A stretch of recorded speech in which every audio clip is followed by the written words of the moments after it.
Esta é a igreja mais antiga e venerada do mundo. Mesmo assim, tentaram explodi-la. Estou na basílica que por séculos foi considerada a igreja mais importante de Roma, aliás, de toda a cristandade ocidental, São João de Latrão. Esta igreja foi fundada por Constantino o Grande no ano 314. Ela recebe fiéis há mais de 1.600 anos. Até que em 1993, na nossa década, uma bomba explodiu, danificando gravemente a antiga basílica. Uma bomba plantada por terroristas. Eu sou Edmund Purdon. Na próxima hora, estaremos analisando a relação entre acontecimentos mundanos e os 7 sinais do retorno de Cristo, tais como se vê no Antigo e no Novo Testamento da Bíblia. Estamos nos aproximando da contagem regressiva para o ano 2000. Muitas pessoas vivendo sob o calendário gregoriano veem uma relação entre os terríveis acontecimentos dos anos 90 e o novo milênio, que agora já está batendo à nossa porta. Milhões de fiéis veem o terrorismo, a queda moral e as catástrofes naturais que tanto marcam esta década como indícios que apontam para a segunda vinda de Jesus Cristo. Eles se perguntam, não será exatamente a nossa geração de que falaram os profetas quando fizeram suas predições? Terá chegado o final dos tempos? Milhões acreditam que deverá acontecer uma série de eventos antes que Cristo retorne para este mundo. A Bíblia prevê 7 acontecimentos solenes que anunciarão a segunda vinda de Cristo. Eu não sou teólogo, é claro, mas reconheço que um desses eventos já é história contemporânea. E outro é história em andamento. O primeiro evento ou sinal é o maior retorno ao lar da história humana e o mais sangrento. O retorno à terra sagrada do povo judeu, uma promessa bíblica cumprida em nosso século. O segundo é a fusão da Europa Ocidental numa superpotência sem precedentes, uma união que está sendo feita nesse exato momento. O terceiro é a ascensão de um ditador cujas monstruosidades podem superar até mesmo as de Adolf Hitler. O quarto é o predomínio mundial de uma nova religião, cuja divindade será Satanás, o anticristo e o falso profeta, a profana trindade. O quinto é a construção de um terceiro templo de Jerusalém, num local onde hoje existe um dos santuários mais sagrados do Islã. Um local que os muçulmanos prometeram proteger com o próprio sangue.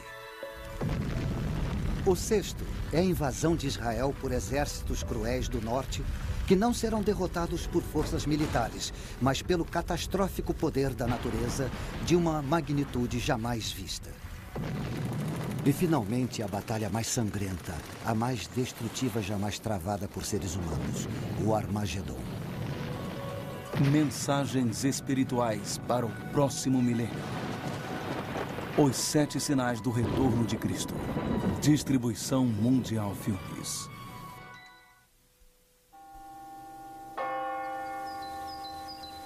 Mil anos antes de terem colocado a bomba, São João de Latrão era a igreja do Papa.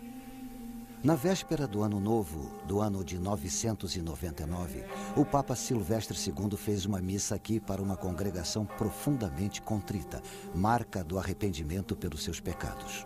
Muitos dos ricos da congregação tinham doado suas terras, outros libertaram seus escravos. Agora aguardavam temerosos que os sinos da igreja finalmente anunciassem um novo milênio e a segunda vinda de Jesus Cristo.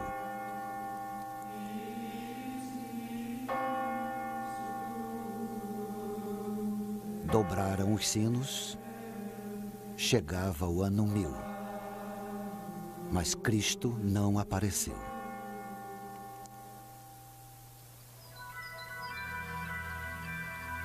Sendo assim, o sol nasceu no primeiro dia do começo de um novo milênio.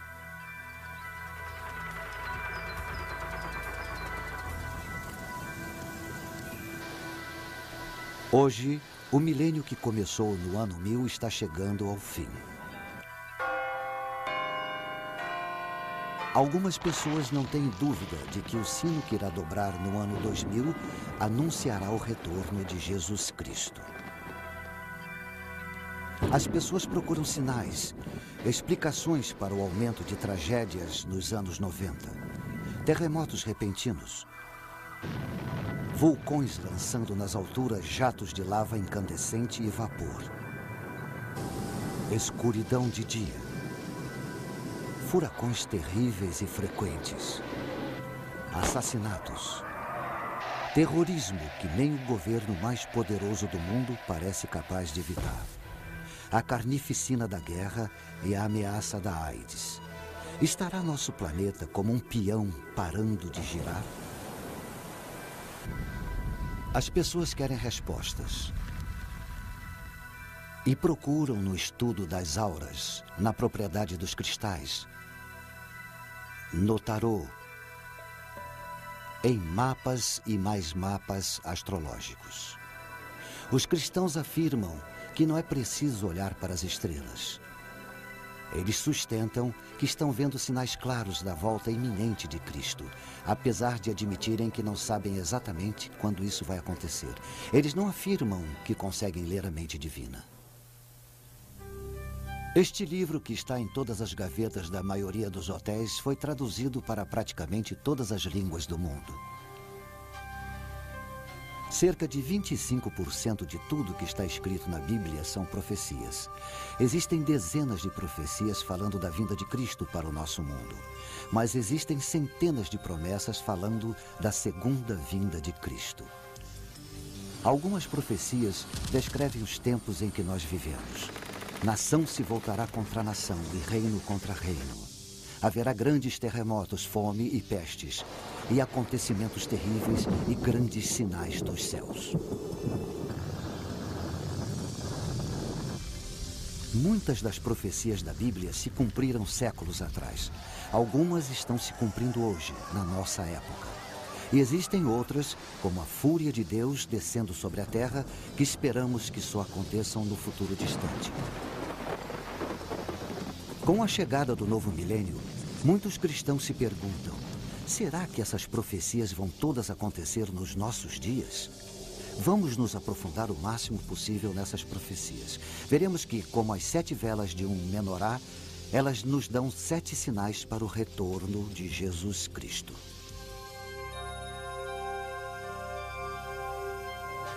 Vejamos o primeiro sinal, a devolução de Israel.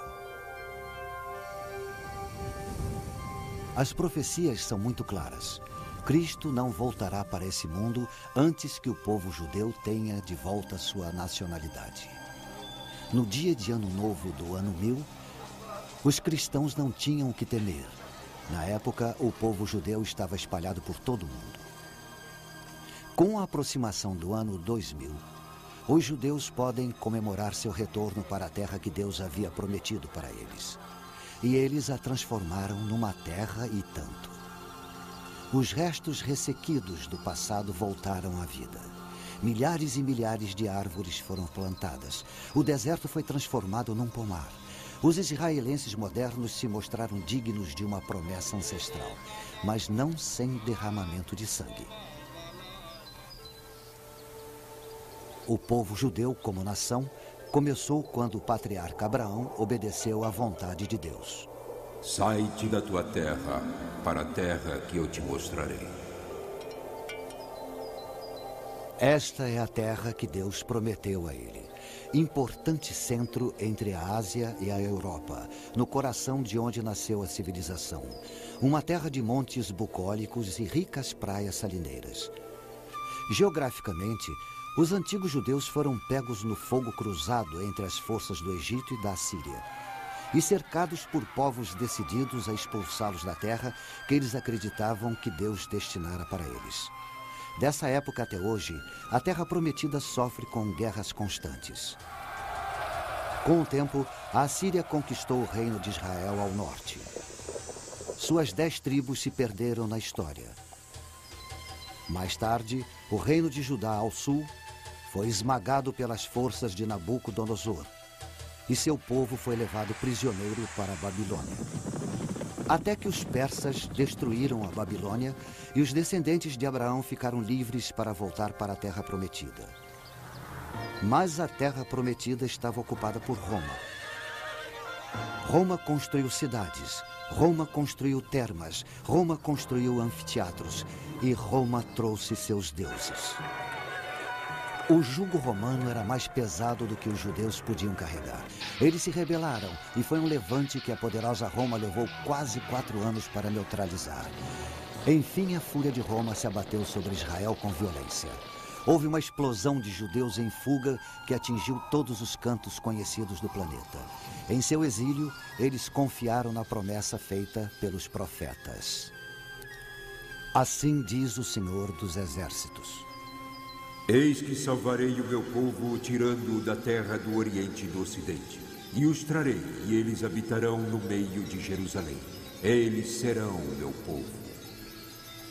Mas Jerusalém caiu nas mãos de forças muçulmanas que trouxeram o Islã. Durante séculos, a terra chamada Palestina fez parte do Império Turco-Otomano, até que os turcos foram derrotados na Primeira Guerra Mundial. Isso permitiu o retorno de alguns judeus para sua terra original. Até que nos anos 30, da Alemanha nazista chegaram ondas de ódio aos judeus, que obscureceram as perseguições do passado. Os judeus foram marcados com estrelas amarelas. As lojas judias foram destruídas, sinagogas foram incendiadas, algumas vezes com a congregação dentro. Aos milhões, os judeus foram levados para campos de concentração num programa que visava a extinção do povo judeu de uma vez por todas. Explode a Segunda Guerra Mundial. Depois da derrota da Alemanha, os judeus sobreviventes do Holocausto foram para as costas de sua antiga terra natal para serem rechaçados em seguida. Então, depois de 9 meses de discussão, as Nações Unidas votaram pela divisão da Palestina no Estado árabe e no outro judeu. Em 14 de maio de 1948, nasceu o novo Estado de Israel. E com ele, o primeiro sinal do retorno de Cristo. As pessoas dançaram nas ruas. Elas vieram cantando. Judeus tão diferentes entre si como Marrocos é diferente de Manhattan. Judeus dos casbás e dos bazares, dos bairros de alfaiates de Nova York, dos esconderijos em Amsterdã, da Inglaterra e da Suíça, do refúgio na Suécia, da Índia e Etiópia, do Iêmen e Detroit. Eles possuíam um laço de união bíblico com uma terra que a maioria nunca tinha visto. Também designarei lugar para Israel e o plantarei ali, para que habite no seu lugar e não mais seja perturbado. Estas palavras do profeta Amós foram ditas há cerca de 2.700 anos.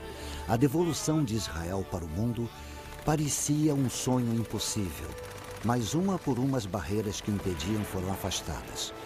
Pelas mãos de Deus, muitos acreditam. Este sinal surgiu em nossa época. Quantos mais se seguirão?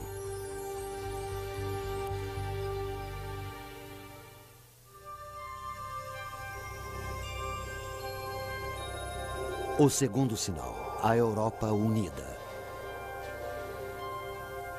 Respondeu o rei: verdadeiramente o vosso Deus é Deus dos deuses, o Senhor dos reis e o revelador dos mistérios.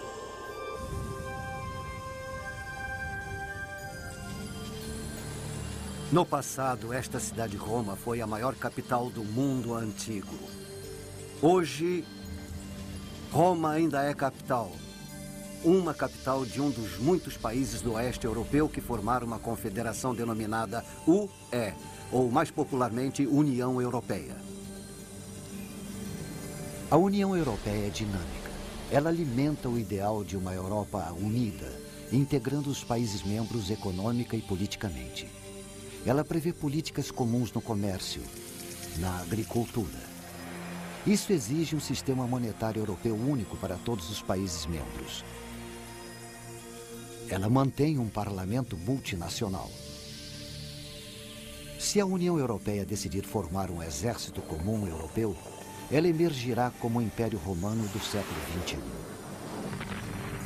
Incrivelmente, toda a operação da União Europeia foi prevista há cerca de 1.600 anos.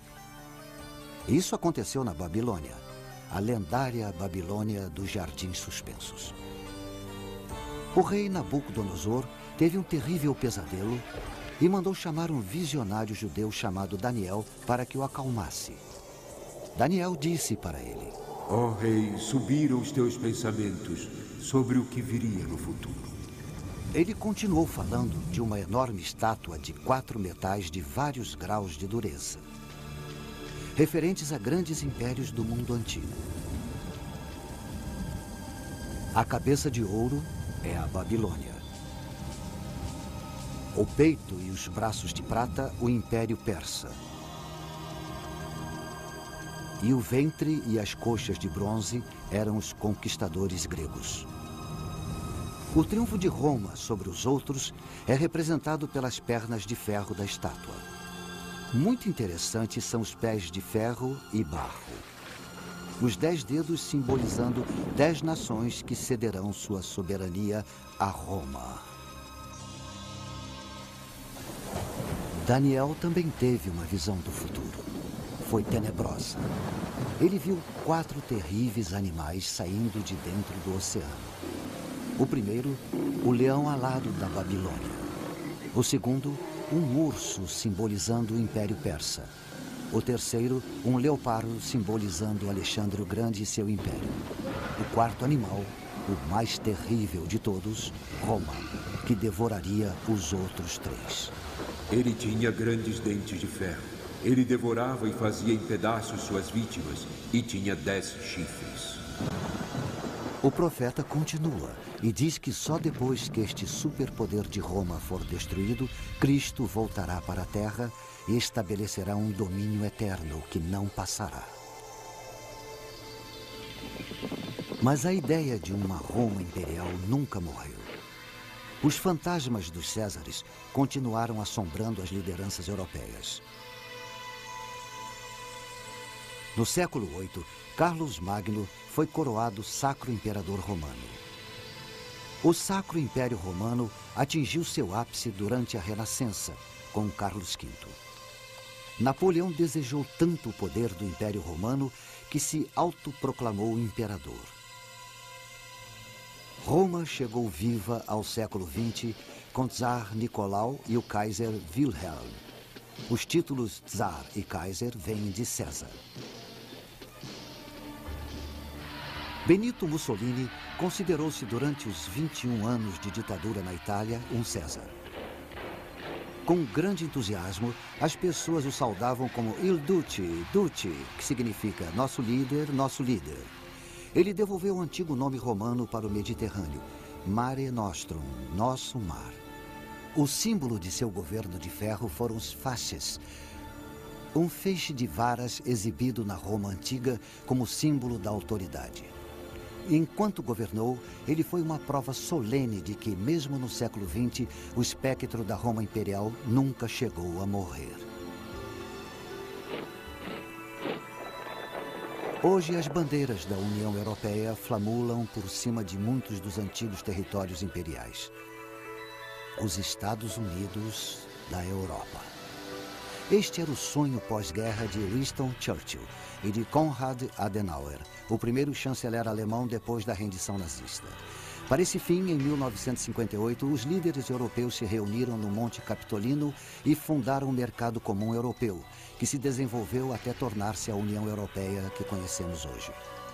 Se a União Europeia for de fato a coalizão de 10 países prevista pelo profeta Daniel, ela irá se tornar uma superpotência política.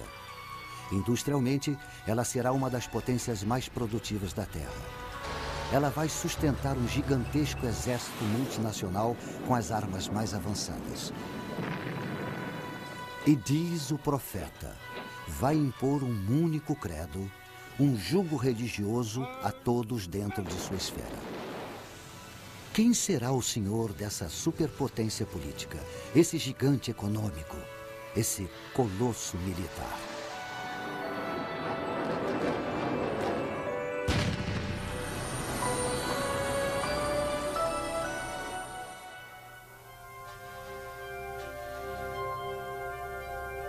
O terceiro sinal é a vinda do anticristo. E eis que entre eles subiu outro chifre, pequeno, diante do qual 3 dos primeiros chifres foram arrancados. E eis que neste chifre havia olhos como os de um homem, e uma boca que falava grandes coisas.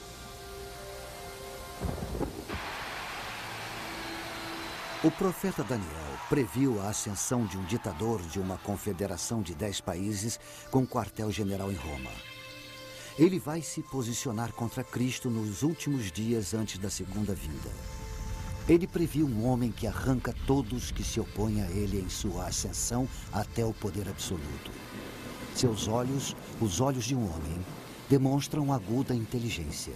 E sua boca, que fala grandes coisas, prediz um orador de grande autoridade.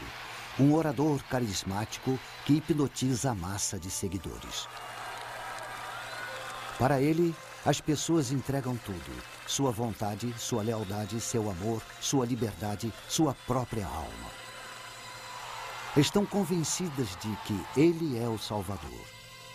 No mundo de guerras sangrentas, ele acena com a paz.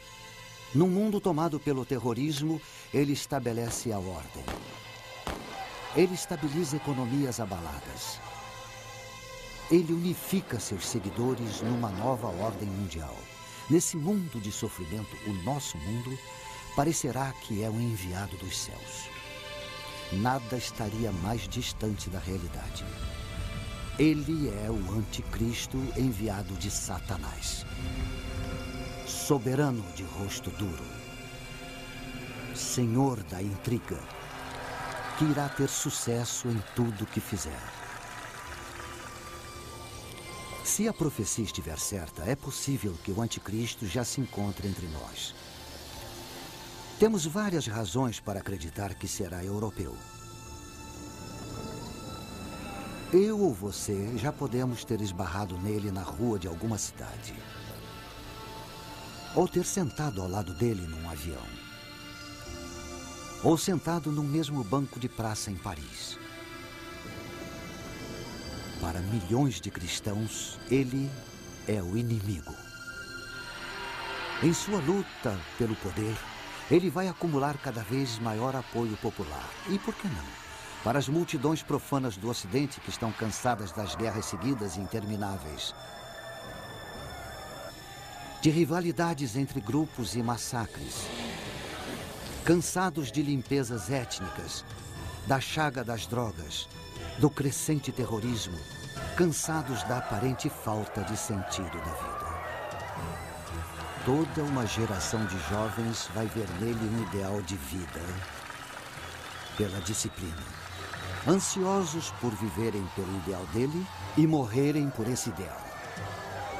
Os fiéis têm certeza de que ele vai conquistar o poder absoluto sobre todos os homens, mulheres e crianças dentro da confederação de 10 países, do início até o fim.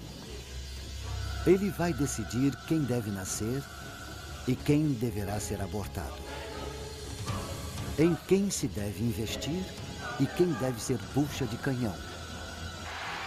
Porque sua insinuante plataforma de paz um dia irá se tornar um trampolim para a guerra. Ele vai decidir quem dentre os velhos deverá ser eliminado depois de não ser mais útil. E não vai tolerar discordância nem discussão. Para compreender toda a sedução e o enorme poder do anticristo, podemos nos voltar para o passado, para a triste primeira metade do século XX. Adolf Hitler oferece uma visão plausível do que podemos esperar do anticristo. Realmente, quando Hitler estava no poder, havia quem acreditasse que ele era de fato o anticristo. Isso é compreensível se estudarmos o rosto de Hitler. É claramente o mesmo do rei de rosto duro, previsto pelo profeta Daniel. Hitler, com certeza, foi um mestre da intriga. E os olhos? Astúcia, aguda inteligência. E quanto ao que Daniel disse sobre um ditador com uma boca que dirá grandes coisas, Hitler foi um enfeitiçador. Mediante uma série de comícios públicos planejados e sua própria oratória hipnótica, Hitler se tornou o líder supremo da Alemanha. Ele dizia que só queria devolver à Alemanha seu lugar correto entre as nações do mundo pacificamente. Um arauto da paz. Os cristãos acreditam que é assim que o anticristo vai se apresentar em sua subida ao poder. Se anexasse a Europa a seu terceiro Reich, Hitler seria o senhor de praticamente todas as colônias europeias mais importantes do Império Romano. Era apenas uma questão de mudar sua capital de Berlim para a própria Roma. Mas Britânia, a Grã-Bretanha, recusou-se e o rechaçou. Quando a Segunda Guerra Mundial se voltou contra ele, pareceu menos provável que Hitler pudesse ser o anticristo da profecia. Mesmo assim, Adolf Hitler é o mais próximo que podemos pensar para entender a ideia cristã de um anticristo. Como Hitler, ele irá hipnotizar as massas para depois escravizá-las. O Reich de 1000 anos de Hitler durou menos de 12 anos. Durante esse tempo, entretanto, o domínio que Hitler exerceu sobre os povos e países foi assombroso. Mesmo assim, pelos padrões de hoje, as ferramentas de que ele dispunha para exercer seu controle eram primitivas. Não havia o uso da eletrônica que temos hoje.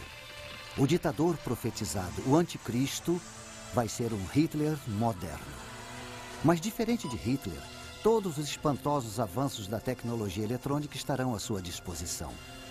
Enormes redes midiáticas e meios eletrônicos de lavagem cerebral estarão a seu serviço. As armas mais destrutivas estarão sob seu comando. E ele vai programar a humanidade para servi-lo.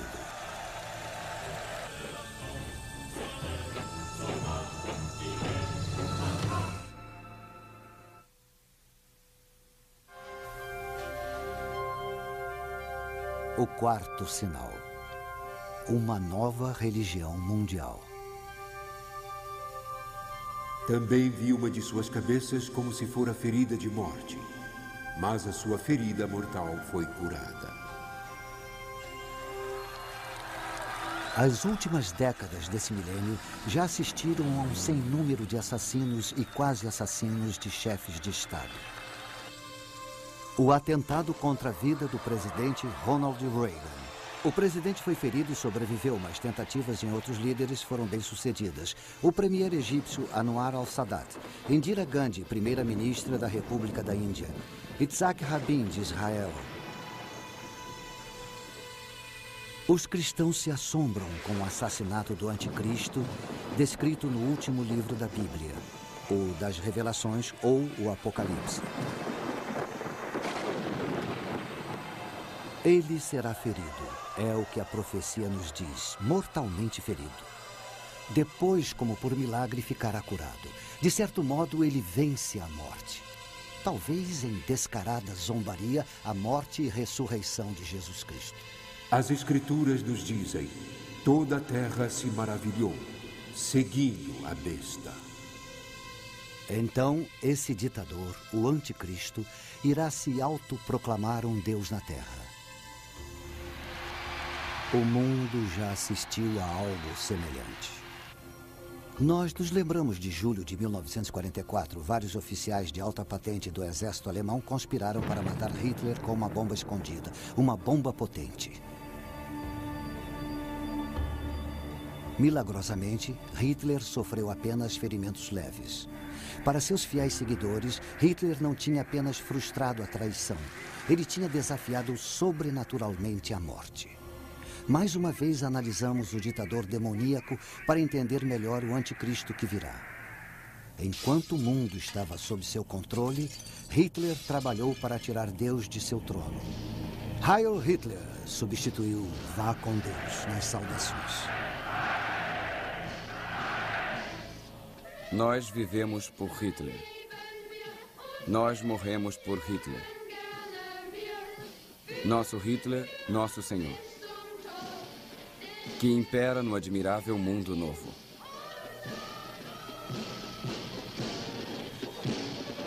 Os rituais cristãos foram aniquilados quando não substituídos pela ostentação pagã.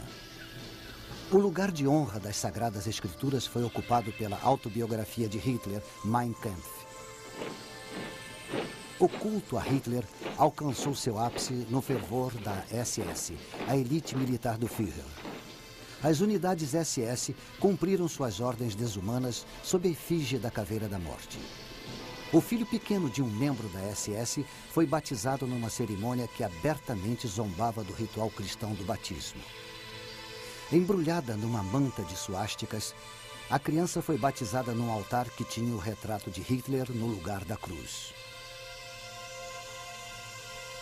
Como o escritor inglês Clive James observa, nem todos nessa era mundana estamos dispostos a aceitar que Satanás visitou a Terra na forma de Hitler e recrutou um exército de pecadores. E vi subir da terra outra besta. E tinha 2 chifres semelhantes aos de um cordeiro e falava como dragão. Também exercia toda a autoridade da primeira besta na sua presença e fazia que a terra e os que nela habitavam adorassem a primeira besta, cuja ferida mortal fora curada. A vinda de uma outra foi profetizada, um falso profeta que vai incentivar todos os povos a adorar o ditador mundial.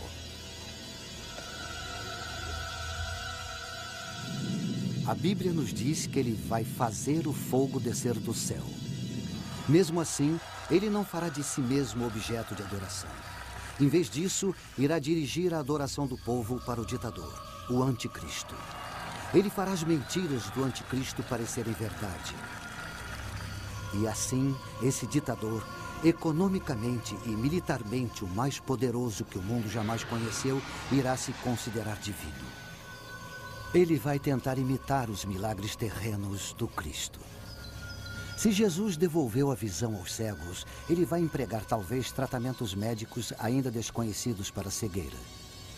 Se Jesus fez os coxos andarem, ele poderá recuperar nervos e músculos atrofiados eletrônica ou quimicamente. Se Jesus fez a filha de Jairo voltar da morte, ele poderá, como Frankenstein, usar espantosas novas tecnologias para tentar igualar o milagre. Ou com poderes satânicos, ele poderá genuinamente dominar o sobrenatural para operar seus milagres. Porque a Bíblia diz que é Satanás quem alimenta esta dupla de anticristo e falso profeta. Desde o princípio, Satanás, o inimigo, o enganador, está determinado a afastar a humanidade de Deus. O fim dos tempos assistirá à maior mentira de todas, Satanás como o Pai, o anticristo como o Filho e o falso profeta como o Espírito Santo. A adoração do homem pela profana Trindade. O mundo poderá festejar tal reviravolta. Nosso mundo ocidental está tomado pela desorientação espiritual. Pequenos profetas surgem em toda parte. Muitos buscadores da verdade são atraídos para as fileiras de cultos bizarros. Em Jonestown, na Guiana, um falso profeta orienta seus seguidores para cometerem suicídio em massa pela ingestão de uma mistura com cianeto. 800 homens, mulheres e crianças caminham para a própria morte. Em seguida, um falso messias provoca a morte de famílias inteiras no Texas. Na Suíça e no Canadá, mais de 50 membros da Ordem do Templo Solar, trajados em vestes cerimoniais, ou tiram suas próprias vidas ou são assassinados por seus companheiros de culto. Os seguidores de outro falso profeta, uma autoproclamada reencarnação de Cristo e Buda, soltam um gás letal no metrô de Tóquio na hora do rush. Milhares de trabalhadores são hospitalizados, alguns morrem. Violência oriunda do fervor religioso. De fato, a adoração da profana Trindade pode não estar longe.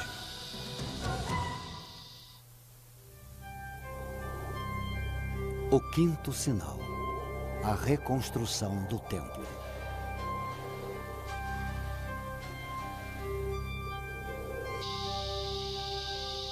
Foi-me dada uma cana semelhante a uma vara, e foi-me dito: levanta-te, mede o santuário de Deus e o altar e os que nele adoram.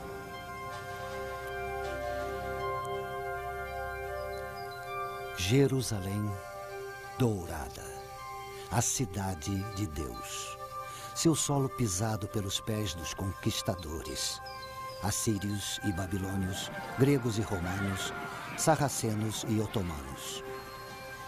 Suas portas, os sagrados portais dos peregrinos, judeus, cristãos, muçulmanos. Seu nome significa paz. Sua história, conflito.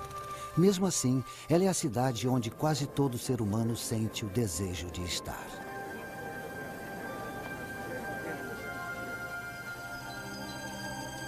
Este é o portão dourado de Jerusalém, silencioso perante a estrondosa profecia.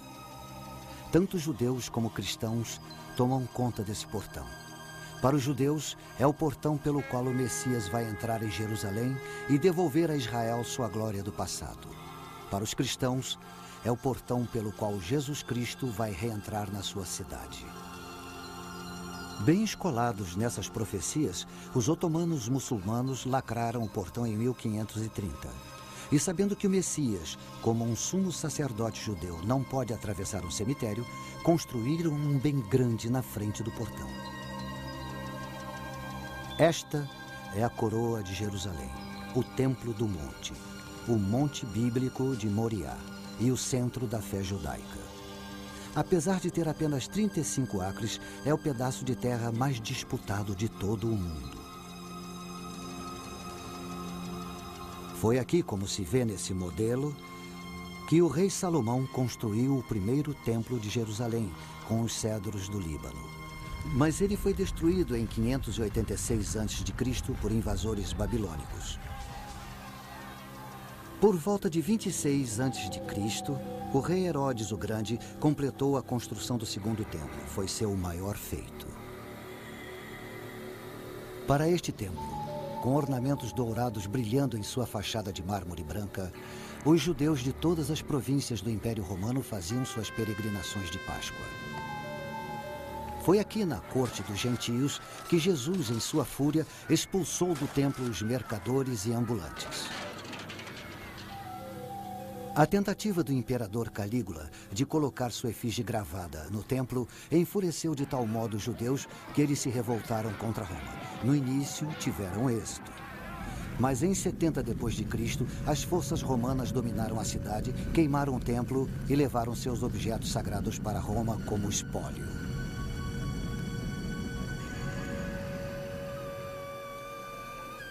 Tudo o que resta hoje dos templos de Jerusalém é uma parede de sustentação feita de pedras enormes de 15 metros de altura chamada Ha-Kotel, ou Muro das Lamentações.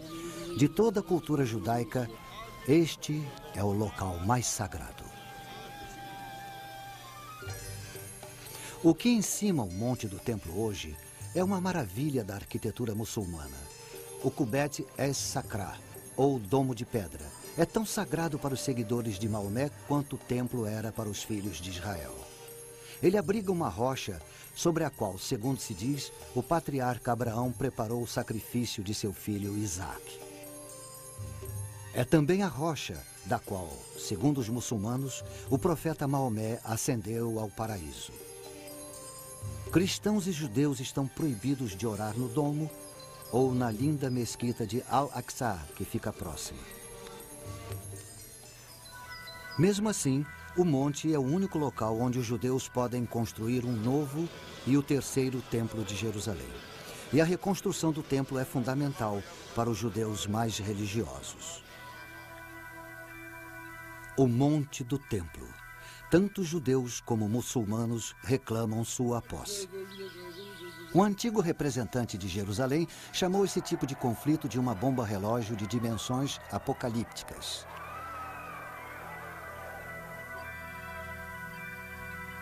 Por volta de 691 d.C., os muçulmanos terminaram de construir o Domo de Rocha. Ele está sobre o monte do templo há 1.300 anos. Não estão dispostos a tirá-lo para dar lugar a um terceiro e definitivo templo judeu. Muitos judeus rezam por um milagre. O templo virá do alto, eles dizem. Mas existem fanáticos tramando tomar o templo à força. Um militante do templo, ex-soldado do exército israelense, atraiu milhares de seguidores.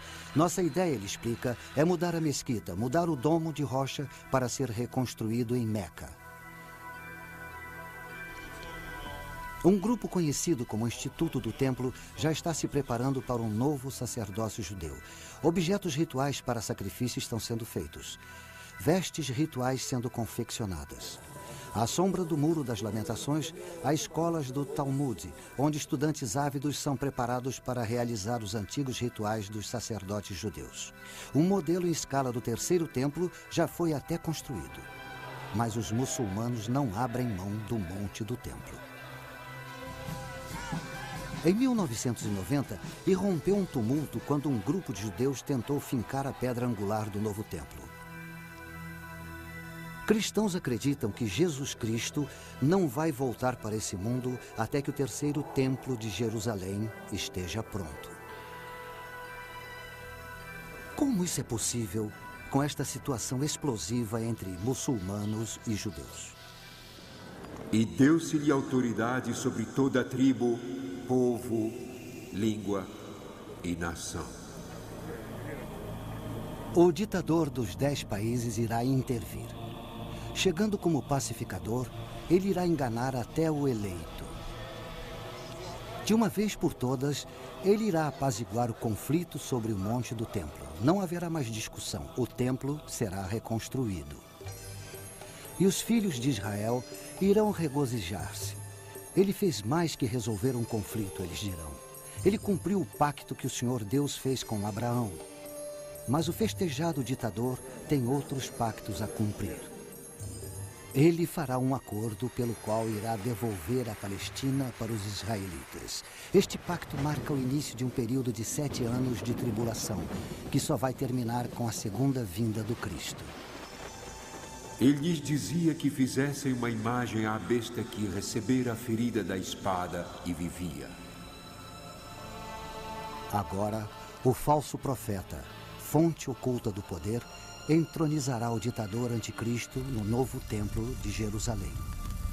E os que habitam sobre a terra irão adorar a besta, cujos nomes não estão escritos no livro da vida. A imagem dele será adorada, venerada, cultuada. Todos que se recusarem serão mortos. Os israelitas traídos reagirão como seus ancestrais fizeram quando o imperador Calígula tentou pôr sua imagem no templo deles. Vão se revoltar e lutar. E o ditador os fustiga com tal massacre que irá ofuscar o holocausto de Hitler.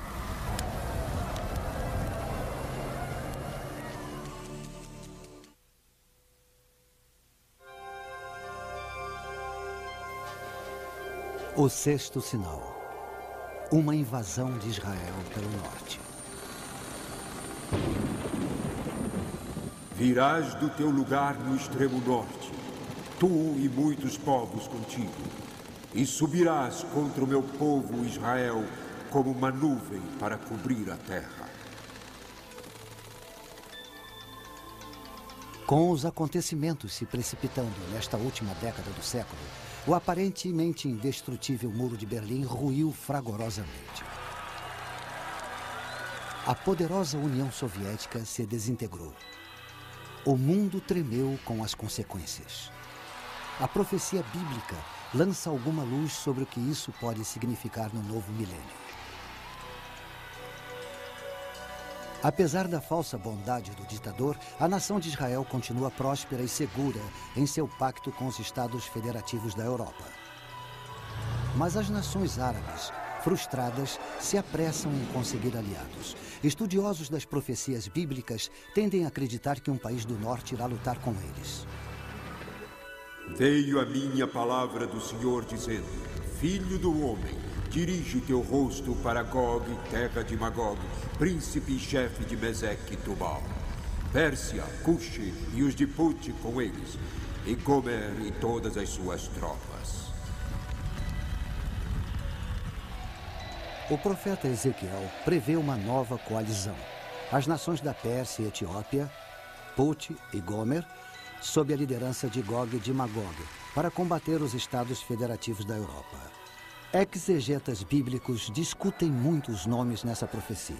Existe unanimidade sobre alguns e discordância em outros. Gog significa governante do fim dos tempos. E Magog, país que é tanto poderoso quanto aterrorizante. Alguns veem Moscou na palavra Mesek, outros discordam. Antes dos acontecimentos de 1989, era fácil pensar que a União Soviética de ateus seria o Gog de Magog das Escrituras. Com o fim da União Soviética, as opiniões foram repensadas e as antigas forças se agitam. A reunião é possível. Estudiosos têm certeza que a invasão virá do norte. Há milhares de anos, a terra de Israel sempre foi invadida pelo norte. Apesar de norte não ser necessariamente onde fica o país de cada exército invasor. A identidade dos estados membros dessa coalizão é muito clara.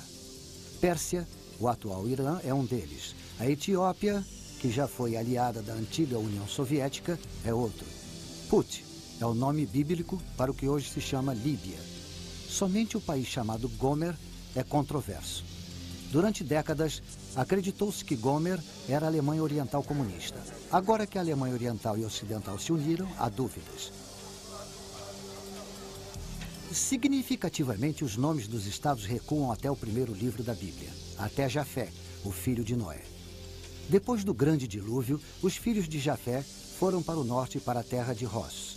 Rosh se parece com Rússia.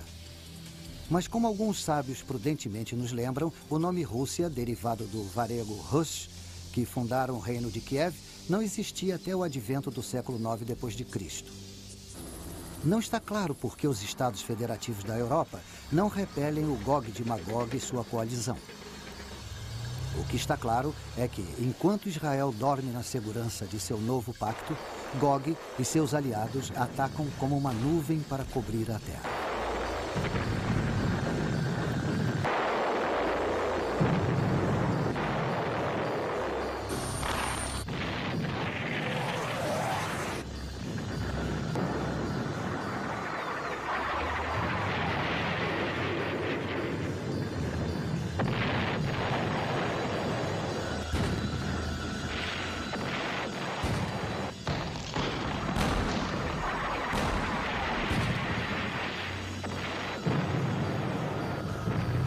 A invasão é um sucesso.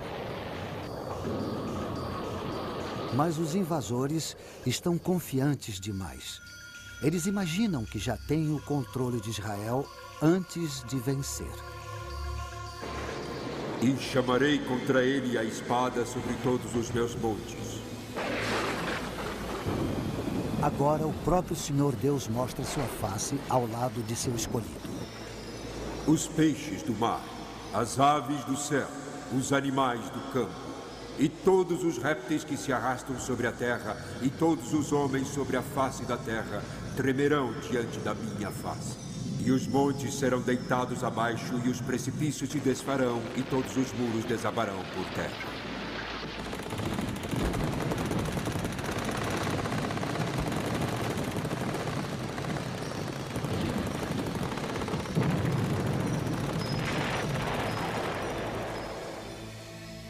Gog e sua coalizão são destruídos.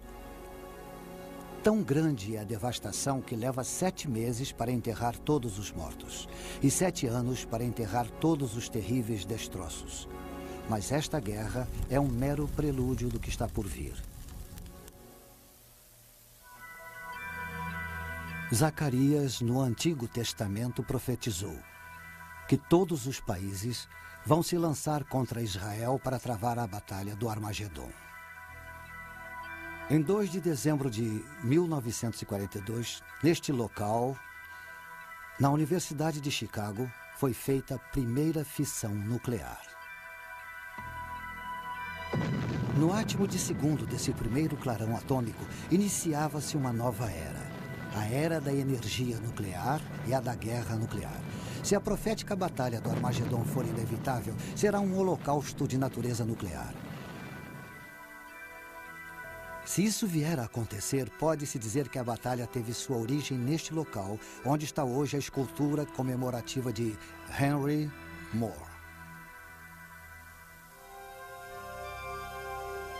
O sétimo sinal. A Batalha do Armagedon.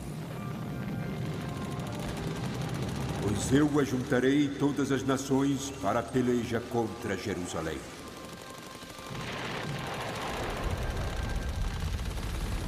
Zacarias, do Antigo Testamento, profetizou que todos os países vão lutar contra a terra de Israel para realizar a batalha. Ele previu uma batalha em que uma boa parte da raça humana irá morrer. O nome do lugar onde essa batalha será travada provoca arrepios só de ouvir. Armagedon. Os cristãos acreditam que toda a epopeia dos judeus é uma crônica dos esforços de Satanás para destruir o povo escolhido de Deus e para malograr o plano de Deus para a redenção da humanidade.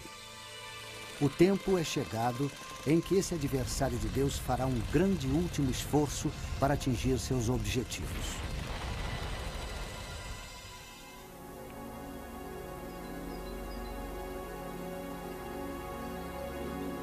Megido está tranquila agora. No mundo antigo, aqui era um centro de comércio fundamental. Debaixo das ruínas da cidade que estão vendo, estão enterradas 20 outras Megidos, uma em cima da outra. A cidade foi reconstruída 20 vezes. O Vale de Megido se estende do Mediterrâneo até o norte de Israel. Quando Napoleão veio aqui, sua análise militar foi que, na planície de Megido, a natureza tinha criado seu maior campo de batalha. Nós conhecemos Megido melhor por seu outro nome, Armagedon. No interior dos gabinetes do ditador dos Estados Federativos da Europa e de seu falso profeta, o adversário de Deus alicia os inimigos do mundo para lutarem nesse amplo vale. Será a última batalha que o ser humano jamais irá travar. Eles virão de todos os cantos do mundo. Mais exércitos virão descendo do norte. Outros exércitos invadirão pelo sul. Chefiados pelo Deus da guerra, o único Deus que o anticristo irá reconhecer além de si mesmo, os Estados Federativos da Europa despacharão suas tropas de elite pelo ocidente, tropas com armas superiores. Mas um exército em número incrivelmente superior vem vindo do Oriente, a leste do Eufrates. Como a profecia diz que o exército terá 200 milhões de homens, é de se suspeitar de uma coalizão das nações asiáticas encabeçada pela China. Do norte, sul, leste e oeste eles vêm, e o confronto é aqui.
E vi o céu aberto, e eis um cavalo branco, cujo cavaleiro chama-se Fiel e Verdadeiro. No manto sobre a sua coxa tem escrito o nome: Rei dos Reis e Senhor dos Senhores. Cristo, que retornou em sua glória, julga as nações ímpias. De sua cidade sagrada, Jerusalém, ele irá reinar triunfante e seu reino será eterno. A profana trindade está esmagada. Satanás foi banido para sempre. Os redimidos da humanidade vivem no êxtase do reino soberano de Deus sobre o universo.